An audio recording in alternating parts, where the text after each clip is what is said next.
It's Fallen Angels #2 with Bryan Hill and Simon Krodansky. It's the plot thickens, so let's get into it.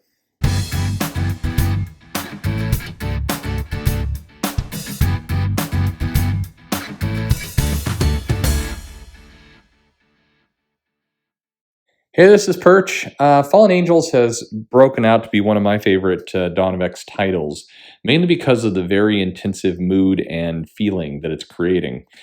Where the other X books in Dawn of X, at times, they all have a different feel, and that's intentional. New Mutants has more of a flippant feel. Marauders has definitely kind of more modern, contemporary feel, maybe I guess I would say, with how comics have gone. Excalibur's kind of doing its thing with the magic side of the world. Fallen Angels is telling almost. It's got a couple different genres coming together. It reminds me quite a bit of a Michael Mann movie, and I don't. I believe that is one of Bryan Hill's influences. But you really feel it in this page, as much in the story and the dialogue as the colors and the way the pacing is done, the way the characters are laid out, and so on. This is a book about Kwannon, first and foremost, who's going by the name Psylocke now, and her maybe path to redemption or maybe path to finding herself. I don't like the path to redemption is kind of the wrong angle here. It's more the path to kind of understand who she is as an individual and where she fits in the X universe. And it's interesting to see her tale going alongside the same as Betsy Braddock, who's now Captain Britain, and seeing how the two are going. Whereas Betsy Braddock is very much on a kind of mystical, magical, journey upward, if you will, or journey into heroism. Kwannon is in a journey where she's teetering between kind of darkness and light, and it's poetic. There's a lot of different influences here, and I think as we see more of the comics come out, we're going to understand a little bit more of the theme this takes. It's got a little bit of the Odyssey to it, a little bit of James Joyce kind of feel to it, but really, I think Michael Mann's influence, Collateral, films like that, really kind of plays out here. Even some scenes of Heat, I was getting that vibe. But anyway, jumping into it, we get a flashback here where again we're fleshing out more of Kwannon and the Hand, and one of the gifts that Bryan Hill has done for the X universe and for the Marvel universe in general is he is fleshing out, reinforcing why the Hand is dangerous. And unfortunately, the Hand is an organization, partially I think because they used it in the Netflix film, so a couple different Marvel comics kind of threw the Hand in there as almost generic ninja bad guys.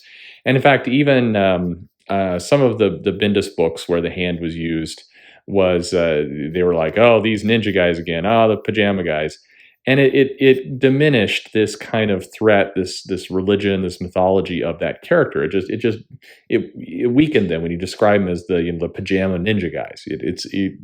Marvel and DC and all these comic companies need big threats, and so one of the nice gifts he's giving us here, both in the infographic, the data sheet page, but also some of this history of fleshing out Kwannon, is not only we're learning about her dark past and some of what she's done and what she's running from, but also about the Hand itself and kind of their techniques, and we're back to seeing them as dangerous, which is good.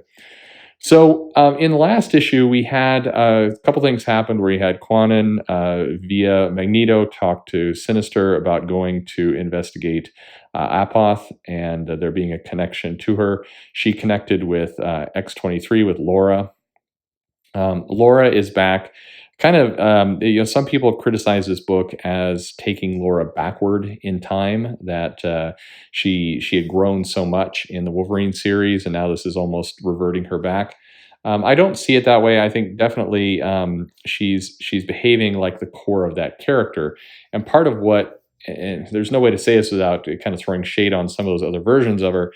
Some of those versions took away some of the uniqueness of Laura as a character. Some of the comics that have come out over the last couple of years took away some of that uniqueness and made her into more of just a female Wolverine, in terms of how she talked, how she acted. It washed away some of her unique personality. Hill's bringing that back in, and I can see why some people are saying it's taking her back. This Laura is a lot more reminiscent of the Claremont Laura, the Laura that of X-23 that kind of came about, Gage and some of the others who wrote her definitely fit that a little bit more. So, we wander upon Psylocke here, meeting up with Cable. They're having the little mutant festival that seems to be ongoing. Cable is pointing us toward Overclock. He's it's interesting about Cable, and I like that Hill's bring this in. Cable is acting more like a detective in this. He's a warrior, sure, but he does investigation, he does research, he's looking into things, he's got contacts, he's got a network. It's like maybe not a detective, but you get this James Bond. That's not a good example either, but you get a vibe where he's not just this kind of mindless warrior. He's smart. He's got contacts. He's got pieces, and he's piecing the story together. So he tracks Overclock, which is this drug, to São Mateus in Brazil. There's some kind of prison camp down there. There's something where they're doing this, and Bleak is another thing. This book wanders into Bleak a lot, where talking about the kids have the smallest fingers. Later in the book, there's a scene from Psylocke where she helps a wife and the child she's carrying escape, but it's noted they found her anyway. They tortured and killed her even after Kwannon gave her chance. They found her, and even though they tortured her, she still didn't roll on Kwannon. So it's interesting. We're bringing the mythology of the butterfly, of the transformation from one thing into another, which drives a lot of what Psylocke is. So we basically, all those stars are now aligned. We're going to go kind of track things down. We use Dazzler here as hey, let's have a party. It's good. Again, Hill is using the X-Men as the core X-Men characters. I don't know if this is a mandate from Hickman or this is just how Hill likes to write the characters, but we're seeing Dazzler as kind of peak Dazzler or the Dazzler everybody knows. All the characters are familiar, and it feels very, very nice. But they're doing new things with these familiar takes on the characters. So Psylocke goes and sees Sinister again. He is her ticket out of Krakoa, this kind of backdoor out, since she's doing things that the island doesn't approve of. She's going against the lockdown. Why they're having a bonfire party while the island's on lockdown seems a little strange, but it's okay. They have to have a bonfire party because they set off an EMP from X-Force. But anyway, Psylocke is meeting with Sinister, and Sinister is being written here very much like Hannibal Lecter. That's the vibe he's getting of kind of, you tell me something, I'll give you some information, and I'll help you, but you have to reveal parts of yourself. There's definitely a Hannibal Lecter, Clarice vibe that goes on here, and that's a good fit. We got one page of Sinister, and that's it. But it really, there's this feeling of dread. There's that feeling of a lot of dirty players here to get the pieces to fall in place. That sets off young Cable, X-23, Laura, and Kwannon Psylocke off on their mission. They're going to go down to Brazil. They're going to check out this hell that Cable's uncovered from Overclock, and they're going to kind of investigate. And they get there, and it's quiet. And there's no scans. There's nothing that's working. They're using their powers, but nothing is coming about. Laura saves Kwannon from being blasted, and the three are basically confronted with this giant robot guardian, if you will. So a lot of new, a lot of old, and that's where the book ends. A lot of new, a lot of old. This book it has basically kind of three main acts and then backstory. So the three main acts are kind of on the island, the talking to Sinister, which even though it's one page, it is an act in and of itself, and kind of that coordination with the team. And then we're off to Brazil, and we have a bunch of backstory that does a lot to really flesh out the Hand, as we say, Kwannon's backstory, who she was, why she's fighting for redemption. This is a bleak book in a lot of cases. The philosophy of the Hand, as identified in the comic: a wasp does not always consider the pain of its sting. A snake does not consider the grief of the mouse. The one cannot consider the fate of the world. The world's already fallen. The world, as must be the one, also is already dead. As must be all. I botched that last sentence.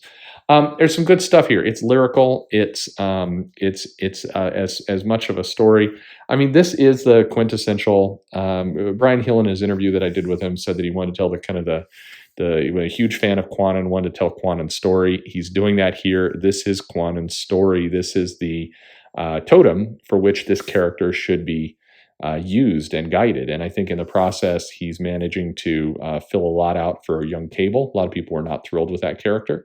So good to see him getting some attention and some care to flesh that character out.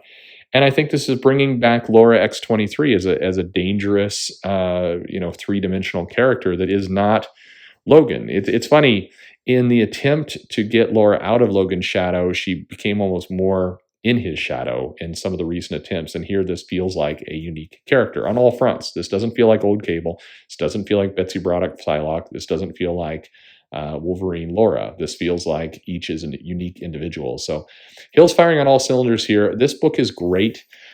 This is one of the best Dawn of X books by far. I think some of the other books are showing a little bit of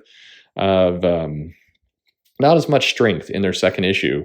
And this one's showing a lot of strength. It was kind of the shame that with the news that there'd be a hiatus, but that Hill did claim, he did say he was coming back to this one. So I'm anxious to see him back to it.